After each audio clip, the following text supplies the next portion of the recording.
A poor woman from Dumat Al-Jandal came searching for the Prophet Muhammad shortly after his passing.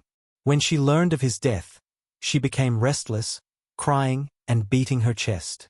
When asked why, she explained that she and her husband often quarreled. Once, he left her and went to an unknown place. She consulted an old woman, who told her to follow her instructions, and her husband would return. The old woman arrived at night with 2 dogs. She rode one, and the woman rode the other. Soon, they reached Babel, where 2 people were hanging upside down, chained in iron. The old woman instructed her to tell them she had come to learn magic. They warned her, "Do not learn magic.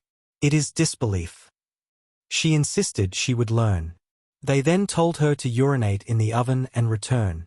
She tried, but fear overcame her, and she returned, claiming she had completed the task. They asked what she saw. She said nothing. They explained that her faith had protected her, and she should not turn to disbelief. She persisted, determined to learn magic.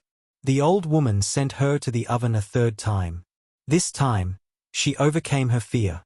She saw a horseman with a veiled face rise into the sky. She returned and reported the vision. They said her faith had left her momentarily, and now she could proceed. She returned to the old woman, who told her, "You already know everything. Whatever you say will happen."